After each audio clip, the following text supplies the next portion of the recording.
నిన్నటి current affairs లోని చివరి ప్రశ్నకు సమాధానం. మినీ జలియాన్వాలా బాగ్ అని ఏ జిల్లాను పిలుస్తారు? ఉత్తరప్రదేశ్ లోని హపూర్ జిల్లాను మినీ జలియాన్వాలా బాగ్ అని పిలుస్తారు. 1942 మే 7వ తేదీన ఆ జిల్లాలో అమాయక ప్రజలపై బ్రిటిష్ సోల్జర్లు కాల్పులు జరిపారు. ఈ క్రమంలో అనేక మంది ప్రాణాలు కోల్పోయారు. 1919 ఏప్రిల్ 13న జరిగిన జలియాన్వాలా బాగ్ విషాదానికి ఇది దగ్గరగా ఉండడంతో ఆ జిల్లాను మినీ జలియాన్వాలా బాగ్ గా పిలుస్తారు. ఇక మొదటిది, నమీబియా తొలి మహిళా అధ్యక్షురాలిగా నెటుంబో. ఆఫ్రికన్ కంట్రీ నమీబియా అధ్యక్షురాలిగా నెటుంబో నాండి ఎనైట్వా ప్రమాణ స్వీకారం చేశారు. ఆఫ్రికా ఖండంలో ప్రత్యక్ష విధానంలో అధ్యక్షురాలిగా ఎన్నికైన రెండో మహిళగా నమీబియాకు తొలి మహిళా అధ్యక్షురాలిగా చరిత్ర నెలకొల్పారు. గత ఏడాది నవంబర్లో జరిగిన ఎన్నికల్లో ఆమెకు 58% ఓట్లు వచ్చాయి. ఇక రెండవది, VLSRSAM missile test success. Defence research and development organisation and Indian navy కలిసి చేసిన vertically launch short range surface to air missile flight test success అయింది. ఒడిశాలోని చాందీపూర్లోని ఇంటిగ్రేటెడ్ టెస్ట్ రేంజ్ వద్ద ల్యాండ్ బేస్డ్ వర్టికల్ లాంచర్ నుండి ఈ మిసైల్ టెస్ట్ నిర్వహించారు.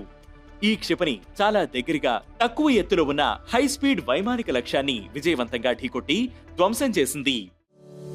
ఇక మూడవది, కెనరా బ్యాంక్ ఎగ్జిక్యూటివ్ డైరెక్టర్ గా SK Majumdar. Canara bank executive director గా ఎస్కే మజుందార్ నియమితులయ్యారు. 2000వ సంవత్సరం నుంచి కెనరా బ్యాంక్ లో వివిధ కేటగిరీలో పనిచేసిన ఆయన చార్టెడ్ అకౌంటెంట్, కాస్ట్ అకౌంటెంట్స్ విభాగాల్లో స్పెషల్ కేటగిరీస్ కలిగి ఉన్నారు. గతంలో ఆయన బ్యాంక్ చీఫ్ ఫైనాన్షియల్ ఆఫీసర్ గా పనిచేశారు. ఇక నాలుగవది, నియమాలు ఉల్లంఘించిన బ్యాంకుకు ఆర్బీఐ జరిమానా.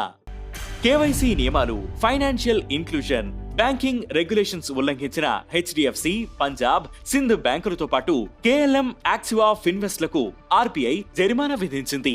హెచ్డిఎఫ్సికి 75 లక్షలు, పంజాబ్ అండ్ సింధ్ బ్యాంకులకు 68.20 లక్షలు, కేఎల్ఎం, యాక్సివా, ఫిన్వెస్ట్ కు 10 లక్షలు జరిమానా విధించింది.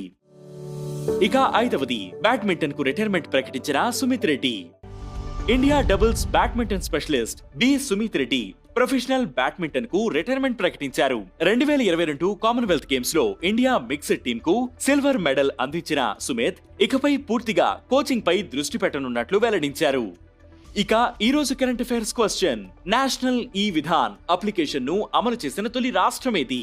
ఈ ప్రశ్నకు సమాధానం మీరే కామెంట్ చేయండి.